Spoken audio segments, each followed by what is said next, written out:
सुनबाई काही नाही सुनबाई विचार कसला करताय काही नाही सुनबाई पोरी अगं या म्हातारपणात कसले विचार करणार आता आमच्यासाठी उरले आहेत का फक्त आठवण काळजात घरकून राहिलं. कुणाची आठवण झाली तुम्हाला? भावाची. भावाची? हो, माझ्या लहान भावाची. पण मग आता कुठे असतात? तो या जगात नाही सुनबाई, या जगात नाही. काय? हो, गळ्याला फास लावून आत्महत्या केली होती. खरं सांगू सुनबाई, अगं त्या प्रसंगाची आठवण झाली की मला काही सुचनाचं होतं. मी काय करतो आहे याचा सुद्धा मला भान राहत नाही. पण बाबा, तुम्हाला असं उदास पाहिलं ना की मग मला सुद्धा खूप दुःख होतं. नाही सुनबाई, तू मला नेहमी आनंदी दिसली पाहिजेस. अगं मी पण वेळा कसा सखळ नको ते विचार सुचले. तू या घरात आलीस आणि खऱ्या अर्थाने शोभा आली या घराला. अगं स्त्री शिवाय घर नाही म्हणतात ते काही खोटं नाही. हो ना, पण माझ्यासारख्या निराधार मुलीला तुम्ही आधार दिला आणि या घरची सून करून घेतला. हेच तर तुमच्या मनाचं मोठेपण झालं ना. त्या कसला आला हे मोठेपणा. अगं जन्मजन्मीच्या गाठी त्या विधात्याने बांधल्या असतात. आपण फक्त निमित्त मात्र आहोत. पण तरी सुद्धा तुमच्यासारखी देवतुल्य माणसं मिळणं खूपच कठीण आहे. तुम्ही जर मला आधार दिला नसतात ना तर कदाचित तुटलेल्या पतंगासारखी अवस्था झाली असती माझी. जगा वेगळी. अगं तुझी करून कहाणी ऐकल्यावर आमच्या हृदयाला माहेरचा पादर फुटला नसता तर पशूत आणि आमच्यात काय फरक राहिला असता. माझे आई वडील मला आठवतले. 5 वर्षापूर्वी माझी आई हे जग सोडून निघून गेली. पण ना सासऱ्याच्या रूपाने मला माझे आई वडील मिळाल्याचं ना समाधान मिळालं. कोणी तुम्हाला बाप मानतेस ना. मग मी सांगेन की ऐकशील. सांगा ना, फक्त तुम्ही आज्ञा करा. आतापर्यंत ह्या आनंदाला वंचित असले हे घर हसत खेळत ठेवण्याची जबाबदारी मी तुझ्यावर संपदाय पुरी तुझ्यावर. बाबा, हे घर नेहमी आनंदात ठेवण्यासाठी मी नक्कीच प्रयत्न करेन. शाबास कोणी शाबास. मला हीच तुझ्याकडे अपेक्षा होती. बरं, विलास उठला की सांग त्याला. मंगेशला आणण्यासाठी नंदा आणि मी स्टेशनला जाणार आहोत. बरं, सांगते. हो हो.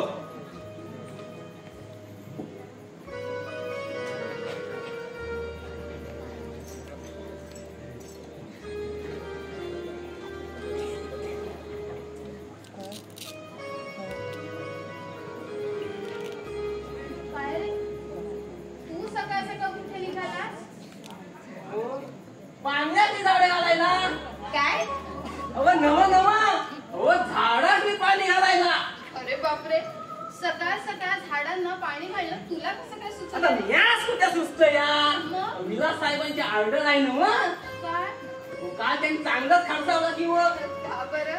काय म्हणून त्यांना काय विचारतात. अहो झाडांनी पाणी घातलं नाही म्हणून.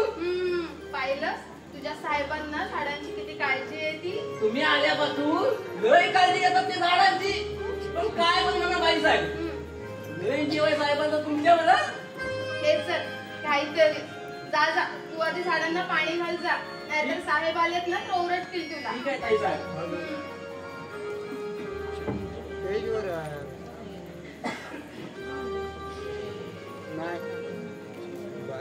बसलेली असणार.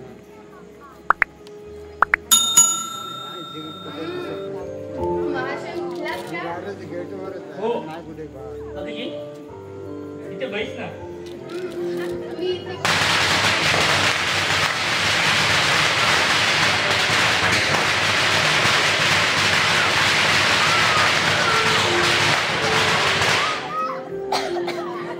इथे बसून घरात मी कामं करेन.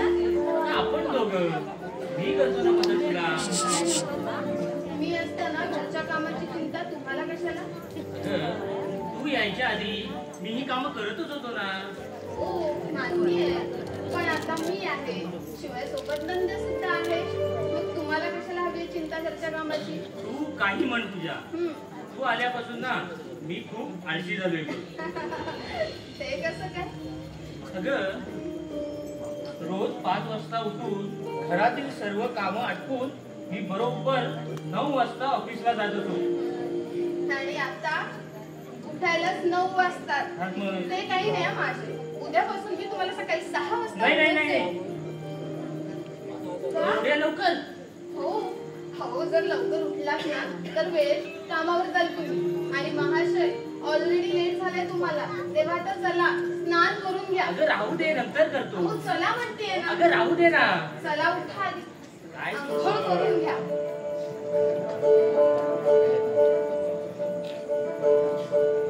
सुनबाई, काय बाबा? मी जरा जाऊन येतो हा. बाबा हो, पण एवढा लवकर? हो गाडीची वेळ तर 12ची आहे ना. हो, माझं बाहेर थोडे काम आहे. आता तिथून जाईल स्टेशनला. बरं. आणि नंदाला 11:30 वाजता सरळ स्टेशनला गेला सांग. हो बाबा. आणि हो, विलासला सांगितलंस ना? नाही, त्यांना नाही सांगितलं, अगं. पण सांगते. अगं पहिलं त्याला सांग, नाहीतर माझ्या अगोदर तो स्टेशनला पोहोचेल. मंगेश येणार म्हणून त्याला खूप आनंद झाला आहे. हो ना, पत्र आल्यापासून सारखं सांगतात मला, माझा भाऊ येणार आहे, भाऊ येणार आहे म्हणून. मला सुद्धा खूप आनंद झालाय, कारण मंगेशच्या रूपाने माझा भाऊच परत येतो असं वाटत आहे मला. खरंच. पण मला सांगा, हे मंगेश भाऊजी याआधी कधी आलेच नाही तिकडे? नाही, त्यावेळी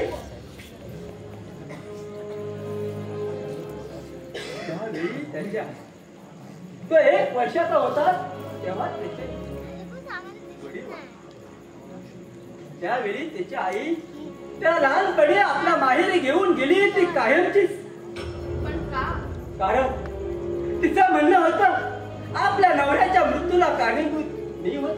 म्हणजे चक्क तुमच्यावर आरोप केला त्यांनी? होय सुनबाई, मी तिची नाना तऱ्हेने विनंती केली, पण काहीच उपयोग झाला नाही.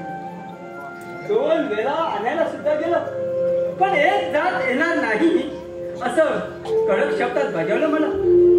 शेवटी एक दिवस आजारी पडली. त्यावेळी मला बोलावून घेतलं आणि मी थोड्या दिवसाची सोबती आहे असे सांगून त्याने मंगेशला समजावण्याची विनंती केली. मी मंगेशला समजावलं, त्याने मनावर घेतलं. त्यावेळी तो 22 वर्षाचा होता.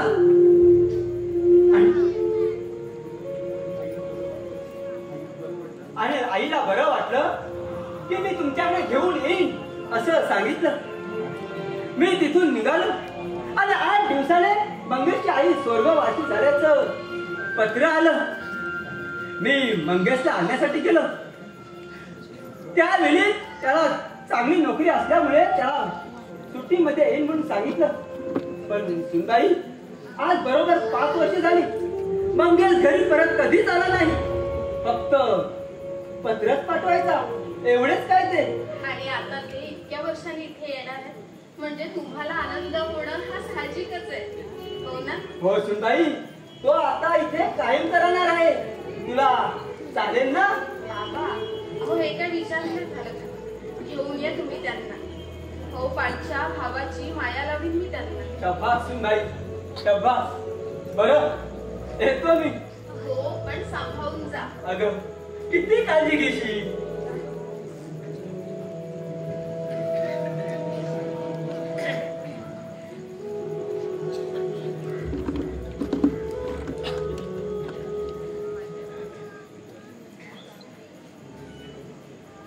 पूजा, ए पूजा, ओ अरे टॉवेल कुठे आहे? अगं बाई, यांना टॉवेल द्यायचंच द्यायला. आले आले घेऊन.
आधी मी इकडे कसं व्हायचं का आपलं? ही माझ्या प्रीतीच्या चंदाळानी, ही माझ्या मैत्रिणी. नंद्या ते तू कधी आलास इथे? अहो लय मत झालं बघा. काय? अहो त्या झाडांनी पाणी लागल्यापासून आतापर्यंत उभा खाई हवा. तसं नाही, म्हणजे तू बाहेरून आत कधी आलास? आज म्हणजे होय, हा काय आत्ता झालं बघा. हो का? बरं. आणि काय रे ते आल्या काय बडबड होतास तू? बडबड नाही बा, काय बी नाही.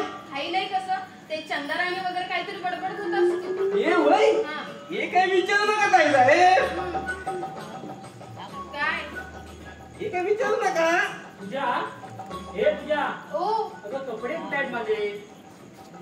ताई जावा आतमध्ये जावा. हे आपलं दाखव कसा. अहो तिथेच तर ठेवलेत बघा ना, आहेत तिथे. ए तू कुठे जातोस? थांब तू. हे बघ तुला बाजारात जायचंय. आलेच मी.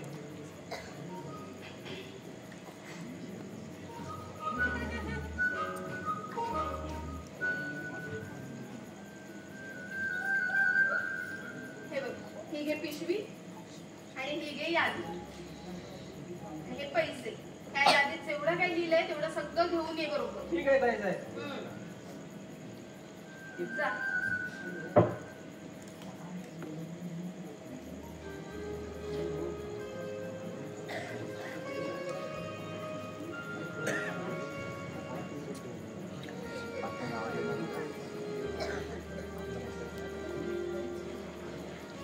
तुझ्या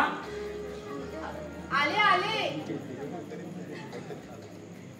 खरंच किती सुखी आहे ना मी या घरात. प्रेमळ सासरा आणि ओसंडून वाहणारं पतीचं प्रेम. खरंच खूप समाधानी आहे मी या घरात.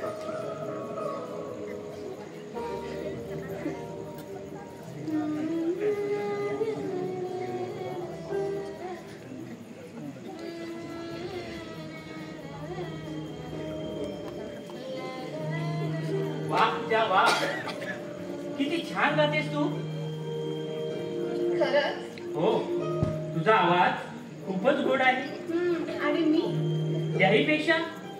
चला तुमचं आपलं काहीतरी. आता काहीतरीच काय, तुझ्या आवाजात जेवढा गोडवा आहे ना तितकाच तुझा स्वभावही गोड आहे.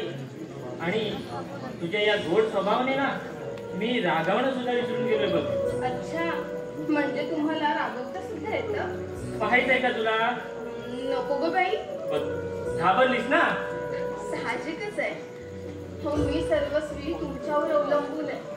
आणि तुम्ही जर असे माझ्यावर रागवला तर प्रेमाची अपेक्षा ती कोणाकडून करायची मी?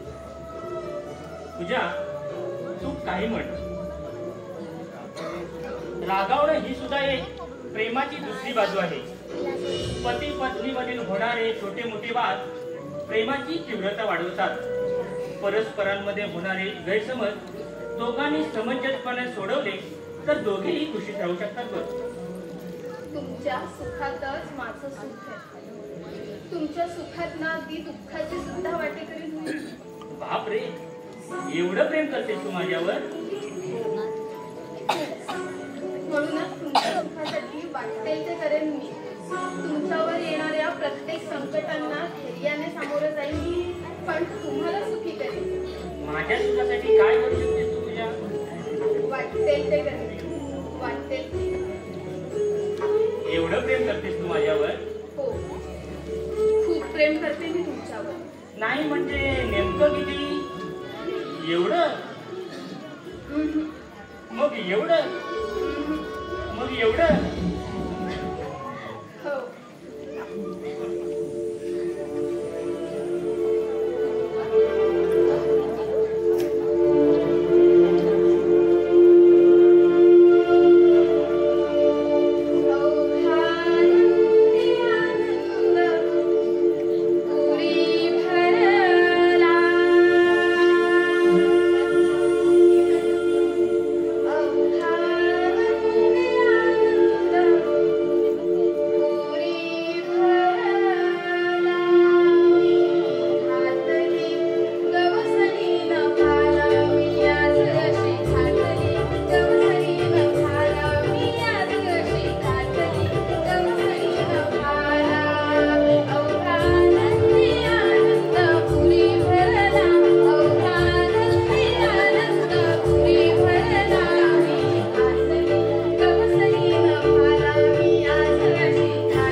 दुसऱ्याला समजून घेणं महत्वाचं आहे. माझ्यापेक्षा तुम्हीच खूप समजदार आहात, तेव्हा तुम्हीच मला समजून घ्या. कदाचित माझ्या मुलीमध्ये चुका सुद्धा होती. चूक कोणाची आहे हे महत्वाचं नाही, पण ती चूक त्याच्या योग्यतेवेळी निदर्शनास आणलेले हे महत्वाचं आहे. अगं मीही माणूस आहे, माझ्या यातून कधी ना कधी चूक घडू शकते. खूप समाधान म्हटलं की आई, असं काही तुम्ही बोलायला लागलात ना की माझा उरला अगदी आनंदाने भरूनच येतो. मग असं वाटतं कधी कधी तुम्ही ना फक्त बोलतच राहावं आणि मी ऐकत. या अशी आयुष्यभर आनंदी राहायला पाहिजेस तू. तुम्ही आहात तिथे आनंद हा असणारच ना. त्यासाठी मी सदैव प्रयत्न करीन. बरं पूजा, मला ऑफिसला जायला वेळ होतोय, येतो मी.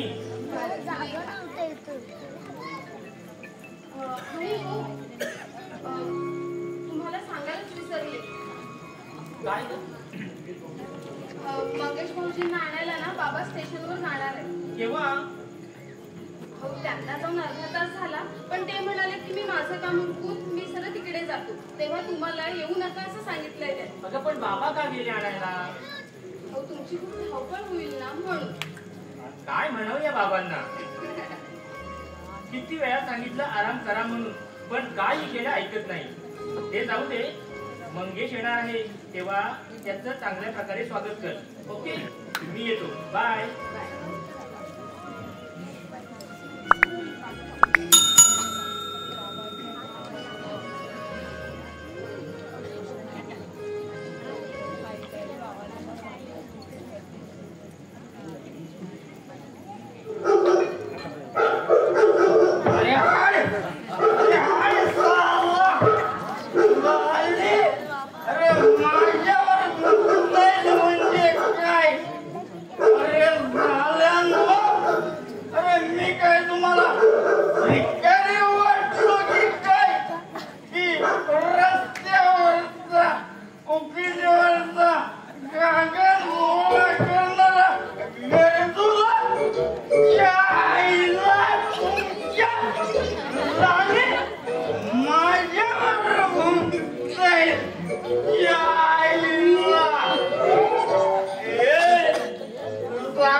कोणत्या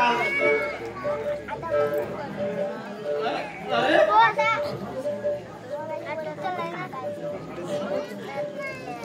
अरे सारे नंद्या हे काय ना तू काय म्हणाला रे काय बी नाही अरे काय बी नाही आल्या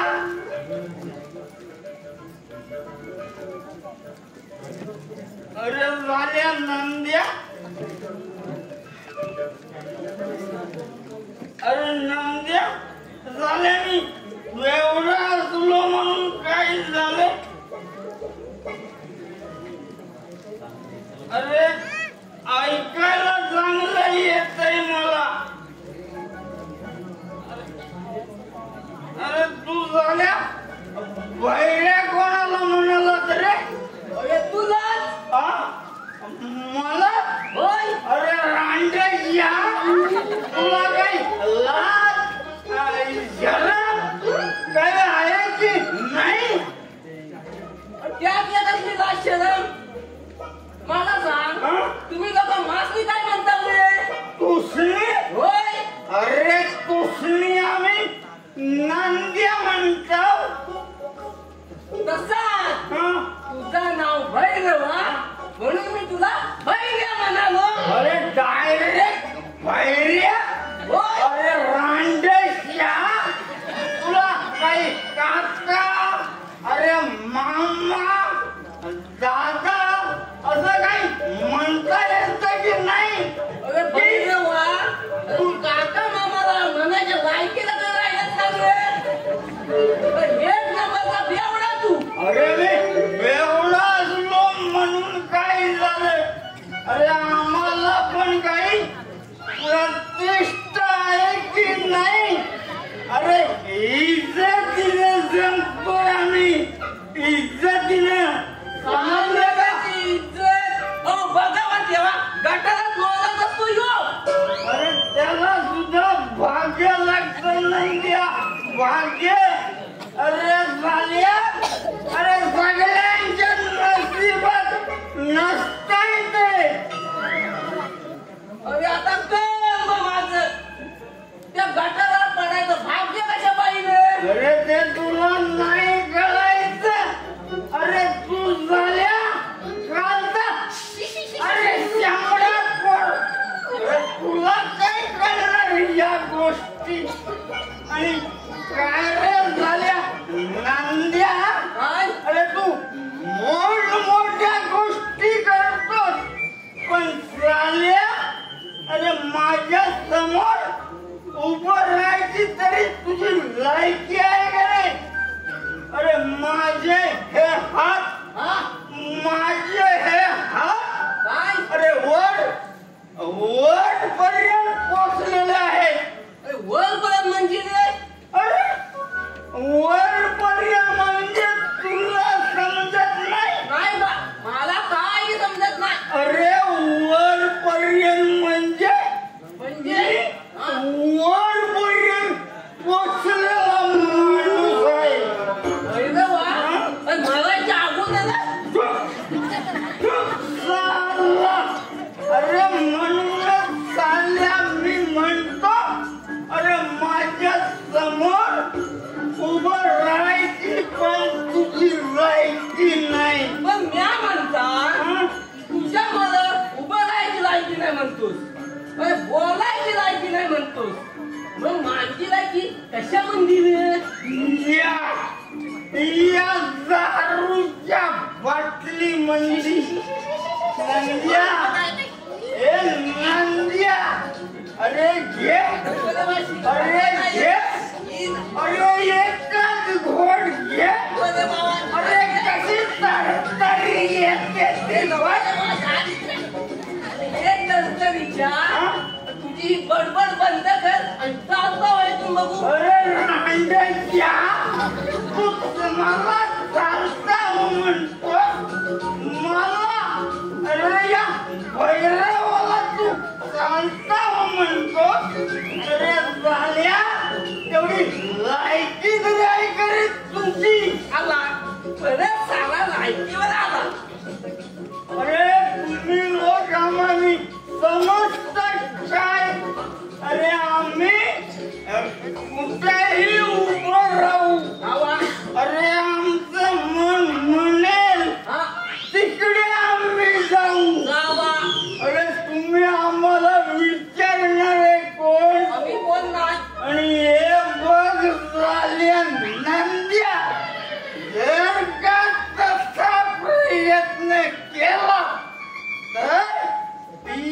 चांदेराई पासूनचे आम्ही सगळे बेवडे अरे एकत्र येऊन युनियन करू आणि जो कोणी अरे या बेवड्यांना साथ देणार नाही त्यांच्या घरावर मोर्चा काढू.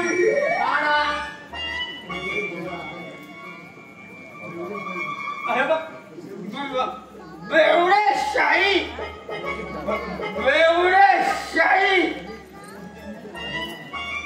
अरे फुकणी या अरे जिंदाबाद म्हण.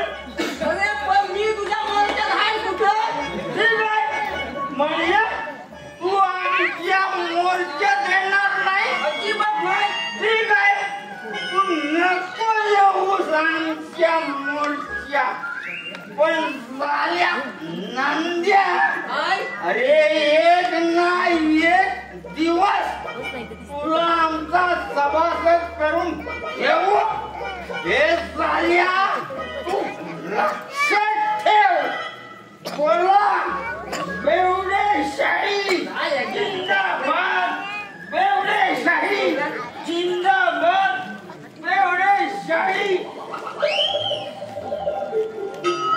अरे हो मला विसरलोच बघ. नंद्या रात्र काय राहिलं नाही राहिलं नाही काही. नंद्या काय अरे तुझ्याकडे अरे 10 रुपये सुट्टे असले तर मला देतोस का? हे बघ अरे उद्या सकाळी तुला परत करतो. नंद्या अरे तुला माहिती आहे ना हे बेवडे अरे कधीही खोट बोलत नाही आणि घेतलेले पैसे कधीही परत करीत नाही. 10 रुपयाची पण लायकी नाही. नोकरशाही जिंदाबाद नोकरशाही जिंदाबाद नोकरशाही. रांडेशानं पानं पुसलं माझ्या तोंडाला. अरे झाल्या नको देऊ 10 रुपये.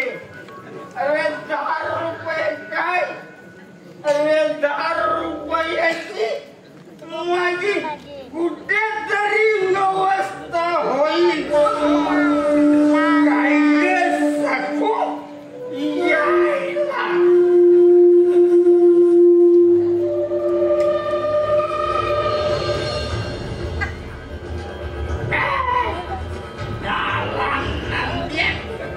गेला सदा माझ्या तोंडाला पानं पुसू.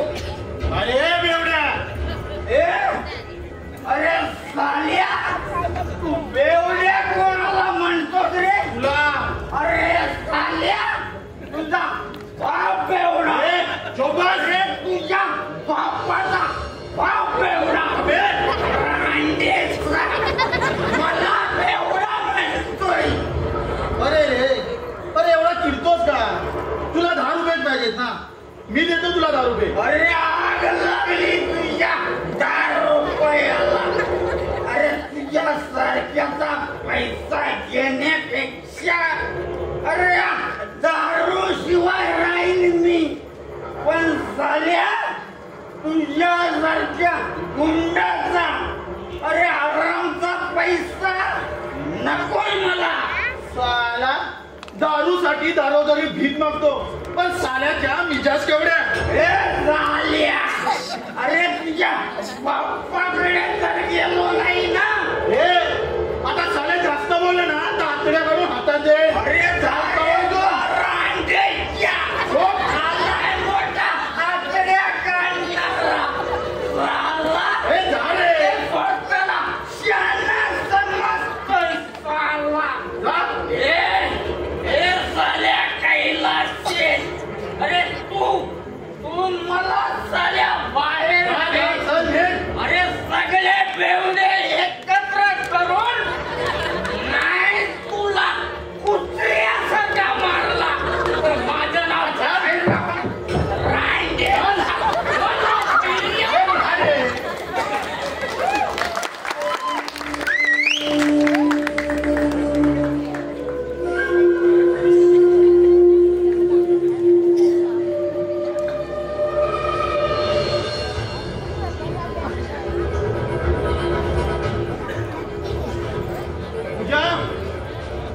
तुझ्या? तू इथं का आलायस? भाव म्हणजे अगं भावाने बहिणीने येऊ नये का? कोण भाऊ? अरे तू तर हैवानच हैवान. अरे बहिणीच्या चारित्र्याचा लिलाव करणारा दलाल. अगं तरी सुद्धा मी तुझा भाऊच आहे. अरे पण ते मी मानायला हवं ना. अगं तू मानून का उपयोग? अगं रक्ताचं नातं आहे आपलं. पण रक्ताची नाती ना तोडता सुद्धा येतात. अगं नातं तोडलं तरी मी तुझा भाऊच आहे. हे सत्यच आहे. आणि बहिणीला तिच्या जीवनात उलटवणारा तू सुद्धा एक कसाही आहेस हे सुद्धा एक सत्य. ते कसं विसरू?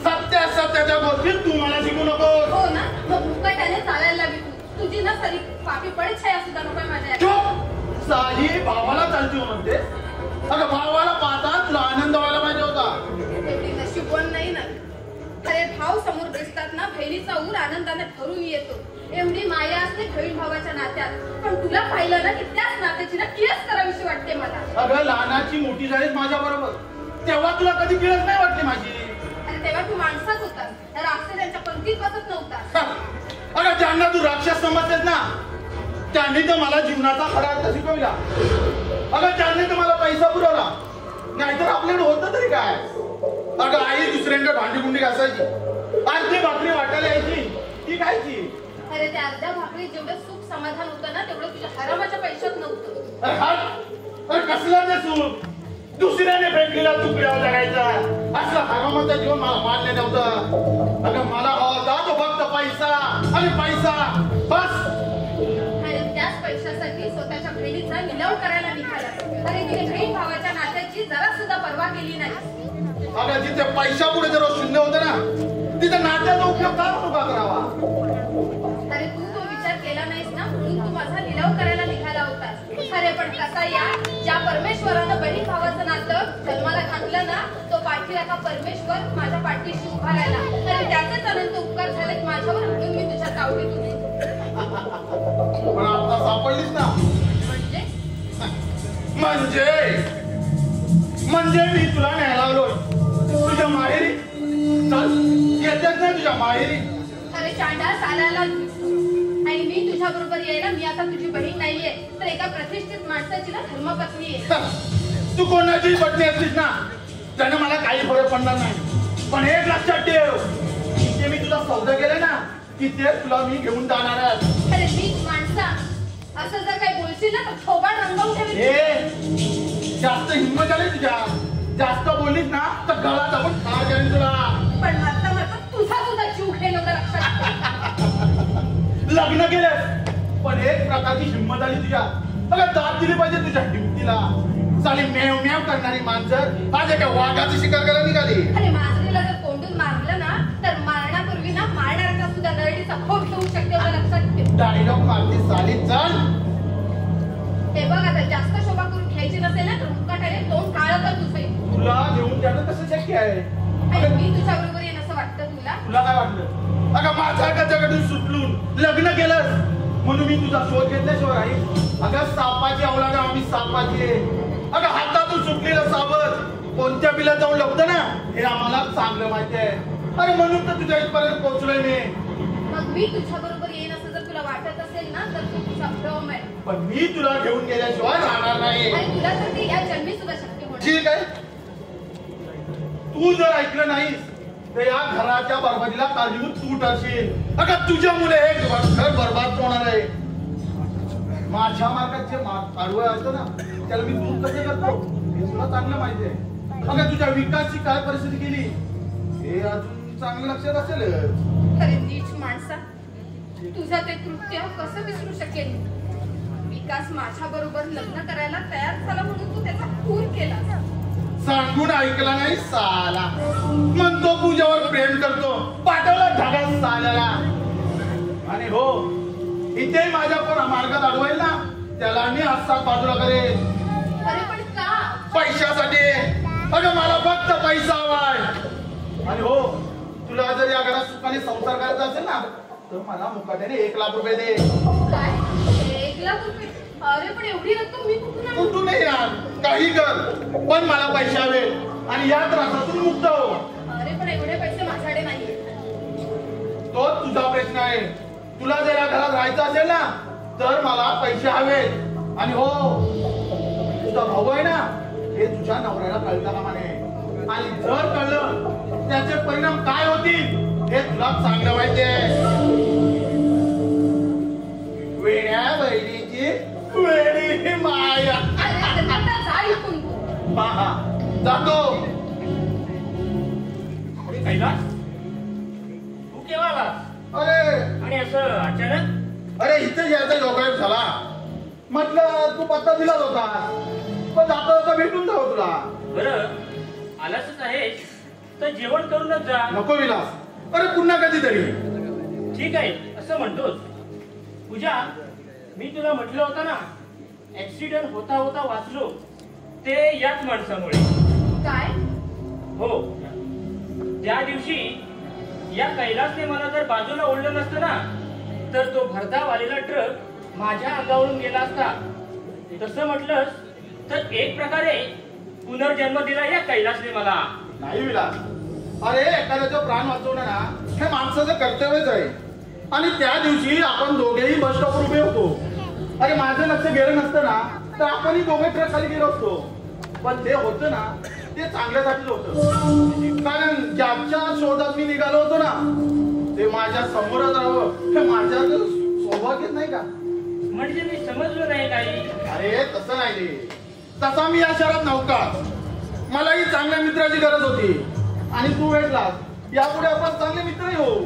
ऑफकोर्स. अरे चांगले का, एकदम बेस्ट मित्र हो आपण. थँक्यू. बरं विलास, येतो मी. अरे पण परत केव्हा येणार? आता तर यावंच लागेल, कारण ओळख झाली ना आपली. चल बाय, येतो. सावकाश जा.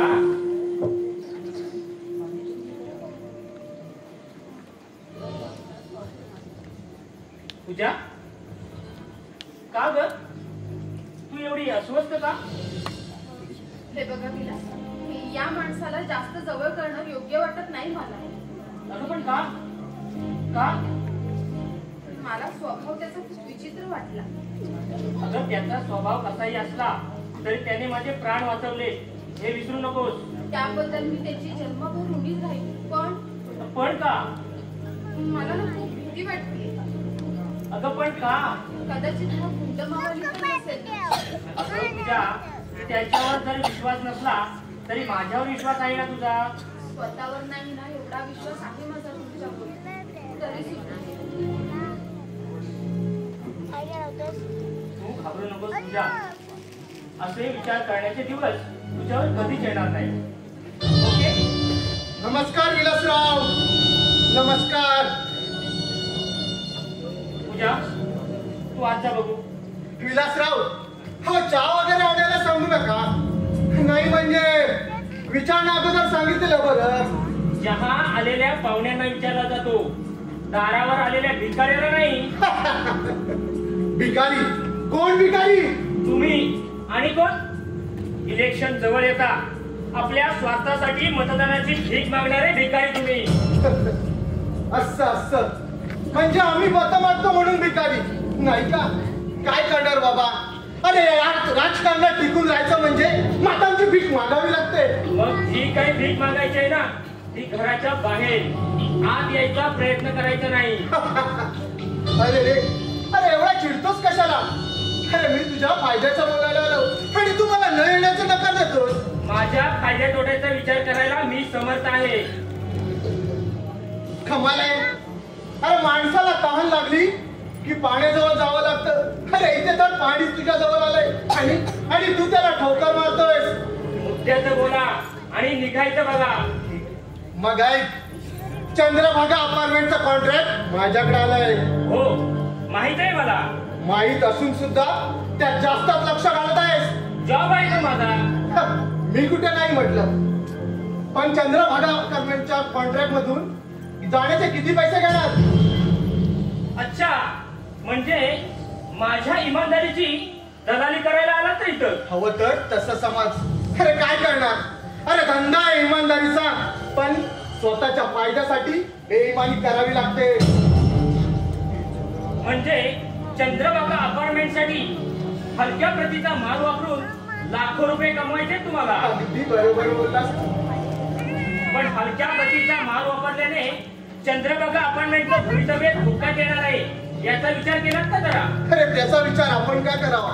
अरे पुढे 5 वर्षांनी ती बिल्डिंग जरी कोसळली तरी हजारो लाखो माणसं मेली तरी त्याचं सोयीला सुद्धा आपण पाहत नाही. वा, किती सहजपणे बोलता तुम्ही. तुमच्यासारख्या राजकारण्यांचं कौतुक करावं ना, तितकंच थोडं आहे. बिल्डिंग कोसळून हजारोंचे प्राण गेले तरी त्याचं सोयरं सुद्धा तुम्ही पाळत नाही.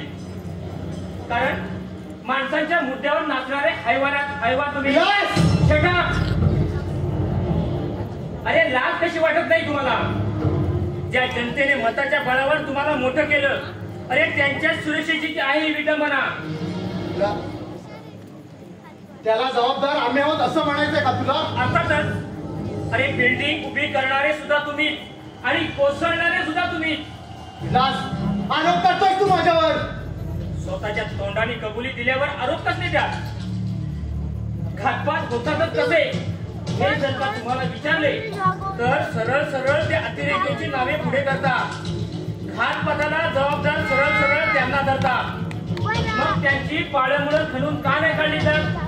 पोलीस निरीक्षकांना आदेश का नाही दिले जात? आपल्या जागा कायम ठेवण्यासाठी सामान्य जनतेचा जीव घेतला जातोय. अरे कालच उदाहरण घे ना. त्या बॉम्बस्फोट मध्ये 100हून अधिक लोकांच्या अक्षरशः चिंधड्या उडाल्या. पण त्यामध्ये होता तो एक फक्त सामान्य माणूस. त्यामध्ये एकही नेता नव्हता. असे कित्येक बॉम्बस्फोट झाले पण त्यामध्ये मेला तो एक फक्त सामान्य माणूस. आणि तुमच्या या स्वार्थी राजकारण्यांनी त्यांचं सोयरं सुद्धा का पाडावं? त्यांच्या पडलेल्या रक्ताच्या सड्यावर नाटकी अश्रू वाहणारे आणि आनंदात भाषण ठोकणारे पैदाशी लांडग्या तुम्ही लांडगे. विलास, तुझ्या बापाने सुद्धा कधी मानवर करून बोलायची हिंमत केली नाही. अरे तुम्ही बोलत नाही ना म्हणून तर तुमच्यासारख्या बोक्यांचं फावतं. एवढ्या गुरमीत राहू नको विलास. अरे तुझी सगळी नशा उतरवून मी. धमकी देतोस मला? तुर्तास धमकी समाज. अरे शेपटीवर पाय दिलेल्या सापाची जात माहिती आहे ना तुला? अरे दूध देऊन ओकायला लावते. अरे त्याच सापाच्या शेपटीवर पाय देऊन त्याचे दात घासायचे चांगले पाहिजेत मला. समजलं? नाव गेट आउट. ठीक आहे, तुला समजावण्यासाठी इथे आलो होतो पण तू जास्त शहाणा निघालास. पण एक गोष्ट लक्षात ठेव विलास, माझ्या वाटेला जाणं म्हणजे अरे जळत्या निकालाची खेळण्यासारखं आहे. जळता निकाला सुद्धा भिजल्यावर राख होऊन कोळसा होतो हे पण लक्षात ठेव. ठीक आहे, चल निघायचं बघ. ठीक आहे विलास, येतो मी.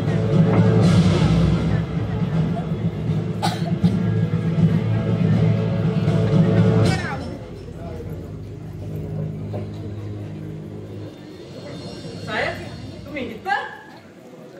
हो काय? आणि मंगेश आला नाही?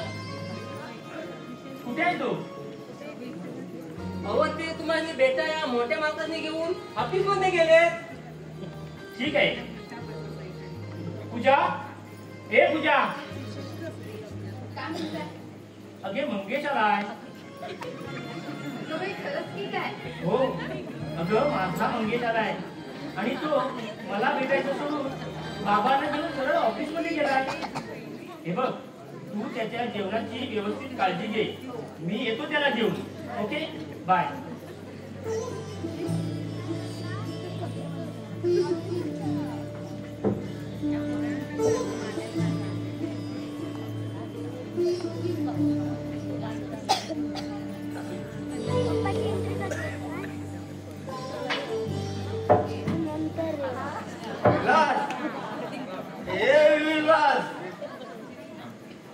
काका तुम्ही विलास आत्ताच बाहेर गेले. काही काम होतं का तुमचं?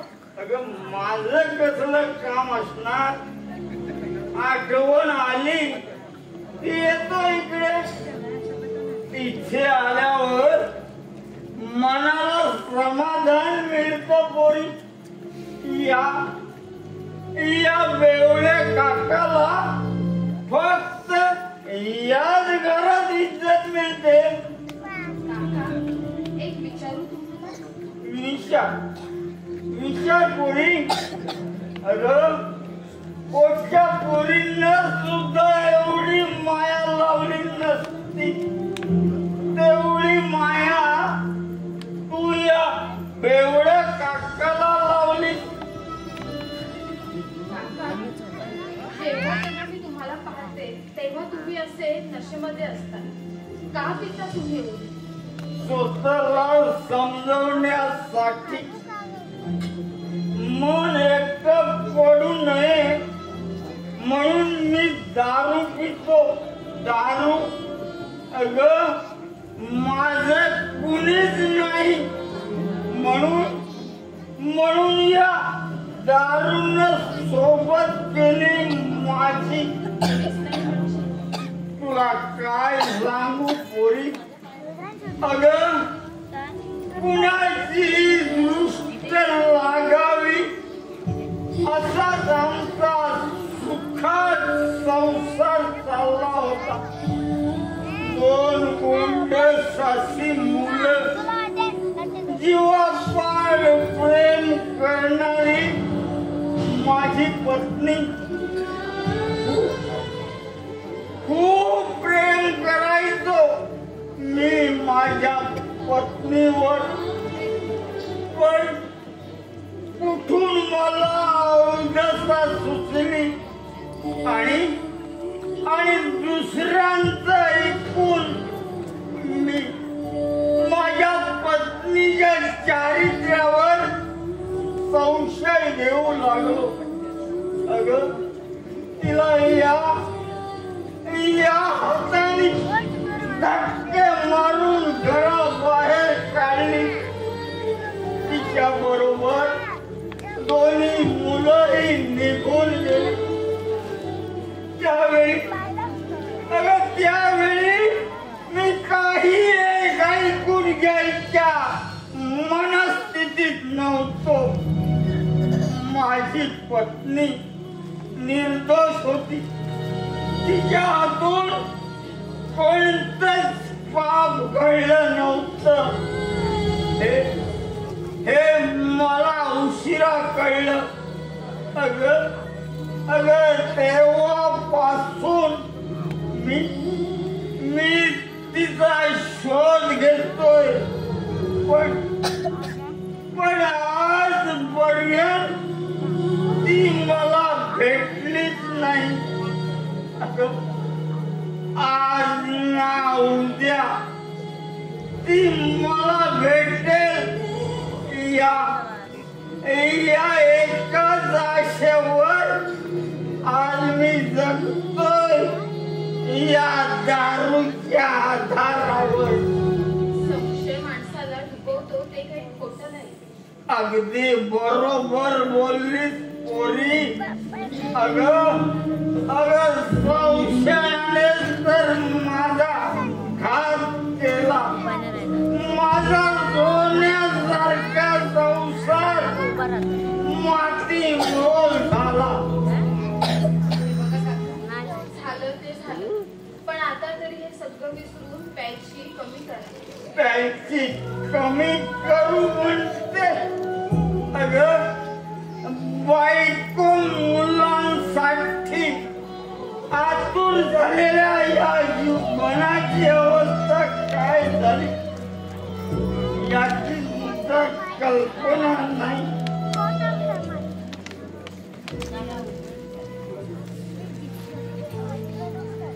जाऊ दे का. ते बघा तुम्ही नका याचा विचार करू. मी आता तुम्हाला किती समजवण्याचा प्रयत्न केला ना तरी तुम्ही आता त्या मनस्थितीत नाही आहात. तेव्हा बोलून काही उपयोग होणार. हे बघा तुम्ही ना कसं येते. मी तुमच्यासाठी काहीतरी खायला घेऊन येते. आले नको बोली. अगं तू प्रेमाचे 4 शब्द बोलली. पोट भरलं माझं. पोरी आज मला कोणती पोर मिळाल्याचा आनंद झालाय. जा पोरी, तू तुझं काम कर. जा, आता मीही निघतो.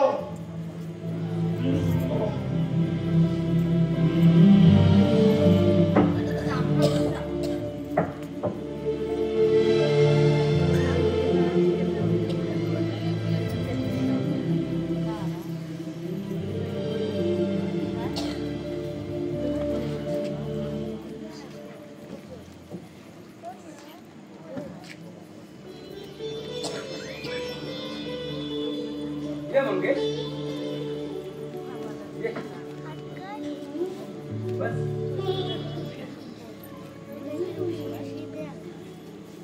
सुनबाई, अगं हे सुनबाई, हो बाबा. अगं आपला मंगेश आला आहे, त्याला पाणी घेऊन ये. हो हो आले बाबा. मंगेश बस हा, मी ही बॅग घेऊन येतो.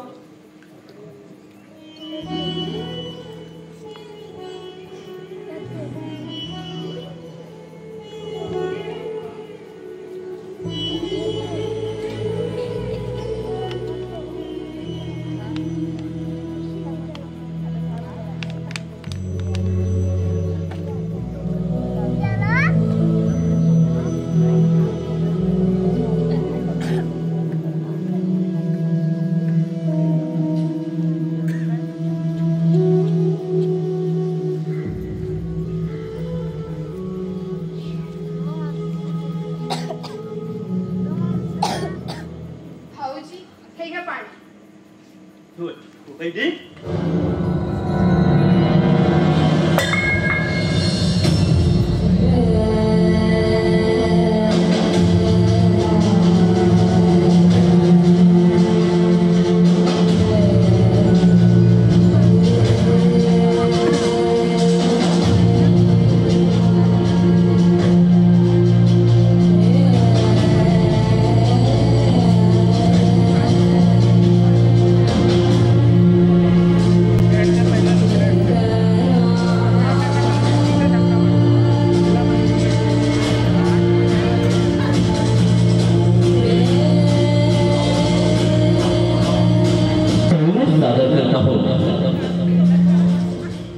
दोन अंकी भावना प्रदान हृदयस्पर्शी नाटक. माझं काय चुकलं, माझं काय चुकलं यातील भूमिका आणि कलावंत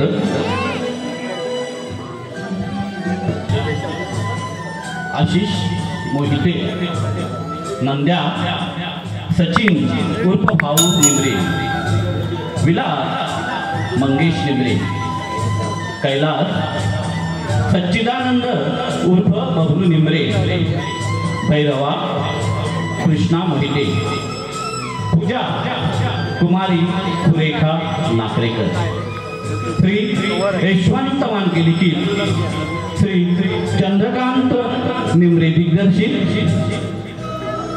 हृदयस्पर्शी भावना प्रदान कलाकृती माझं काय चुकलं, माझं काय चुकलं.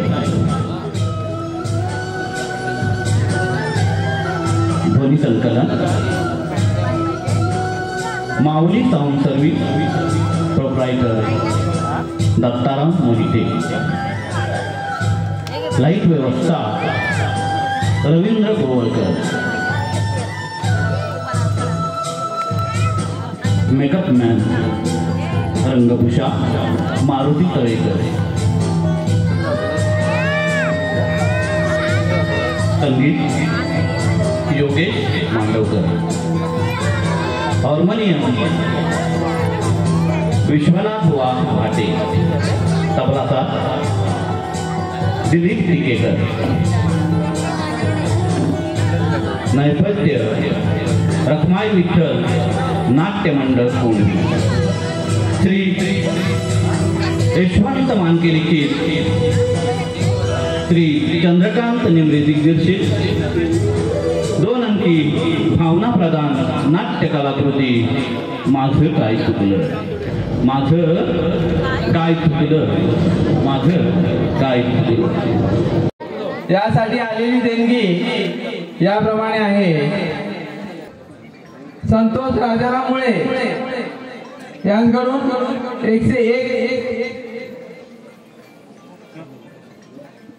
विलास बागडे 1000